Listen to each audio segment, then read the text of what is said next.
Hi, I'm Monique Burns with Great Day Property Management. I am on week 3.5, I think, of this renovation project. I've been showing you start to finish our progress on this, and I called Jeff, the head renovator, and I said, hey, is it all right if I come out today? And he's like, no, there's nothing to show. And he was really upset because he's had some things stop the project that are just out of his control. And when you are renovating a house yourself, a lot of times you can't plan ahead some of these things that come up that you can't control. So you should buy a house from us that's completely done and you have far less risk. Or if you want to do a house project like this with us and have Jeff renovate one of your houses, you can link into my exclusive buyer list, and that gets you on a list because we only do it for a few people at a time. So let's go in there and find out what Jeff is so upset about. We're waiting on the water department still. I was trying to think how long we've actually been waiting from the time we first contacted them. It's probably close to a month. Yeah, at least a month. So they'll set appointments and not show up. That's pretty common, maybe 20% of the time, you know. So anyways, and sometimes they show up and it just depends on the guy that comes. You know, he'll find a reason to not turn on the water. This guy just arrived. On this Tuesday, we watched him come to work at 6:30 in the morning. He's getting in. Then leave at 8:15, less than 2 hours later. Crossing the street for lunch. We watched as he picked up lunch with someone, then went looking at car parts, then went home, all while earning your taxpayer money. Waiting on a dumpster so we can get trash out of here so it's easier to move around. Ductwork, still waiting on the furnace guy. He started working and things were moving along a little bit and he became MIA. So pretty much all the texture work and all this is all done up here on the second floor. If anybody can run ductwork really fast, we have a really good labor price on this. So contact Monique or comment on the video or something. Like I said, all new switches and outlets and everything up here. I'm pretty surprised. I mean, I've seen burned outlets and stuff when I've removed outlets from houses before, but almost every outlet on this floor was melted and wrapped in duct tape, which is actually, do you remember what that was there? No. That was the light switch for the bedroom behind you. Oh. So you look in the bedroom over there, now there's a light switch in that room. Over there. I started stripping the tub, stripper's not working, so what I'll do is I'll rinse that, I'll bring a bucket of water and rinse that out and then just sand it down.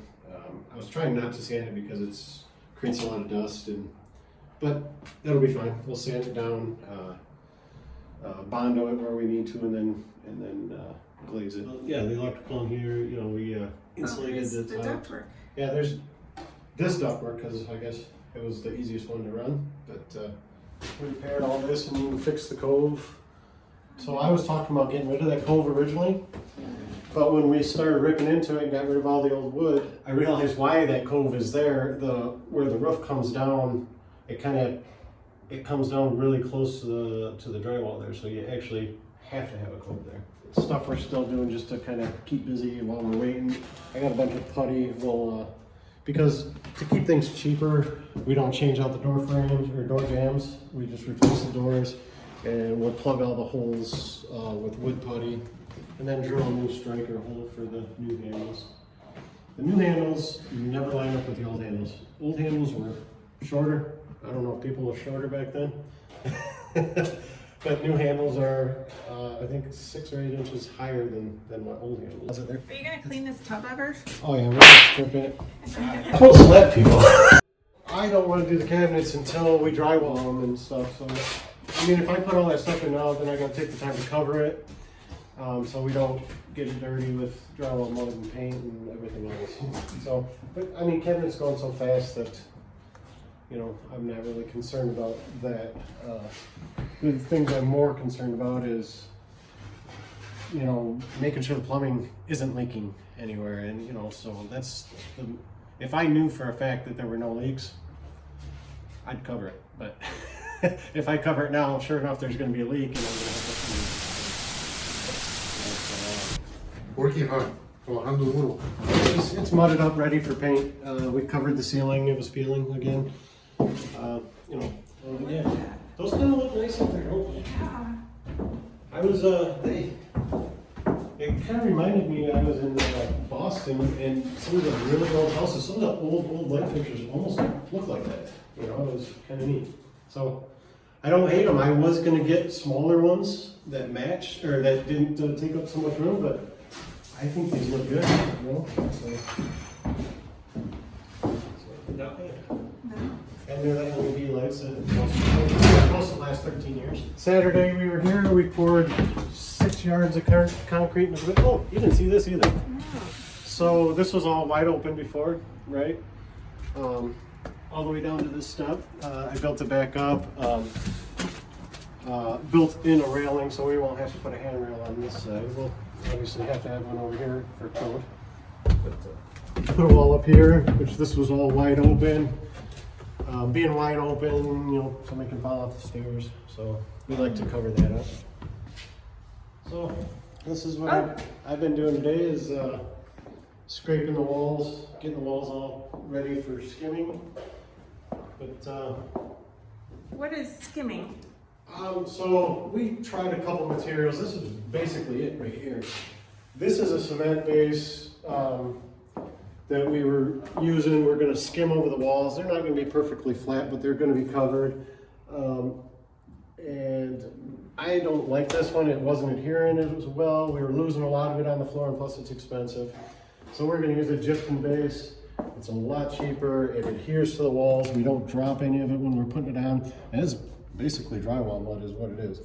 Yeah, the floor, you see the floor? Nice. There's a couple spots in the floor that I'm going to finish with a fine feather edge finish. Like right here. You can only go so thin with cement. So we stop the cement right here. I'll use a really fine patch, a floor stone patch to fill that. And any rough edges that are, you know, that's really not bad. But I'll feather finish that just so it looks nicer. And then we'll paint it and it'll look like one solid floor. It looks like I can still see the planks. Yeah, so this part we had a couple options here. When we tore the wood out, there were just these channels here that the old wood planks were sitting in. And we could have got a jackhammer, busted all this out, and continued our cement over here. And it was just more work to do it like that. So we filled these channels, and then I'll go over the top of it with a floor stone just to smooth it out. And then when we paint it, you'll never see that this was even here like this. So we were able to save a little time doing this, and you know, so yeah. Once again, just scraping down the walls, fixing them, getting rid of all the spider webs. So there's plenty of those here.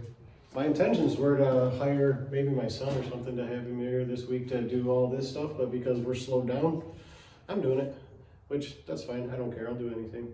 Not exactly sure what we're doing next week yet. We'll figure something out though. We'll start painting if we have to. Like I said, we'll start painting. I don't like to paint without water, but if we have to, that's what we'll do. So. Thank you. Yep. See ya.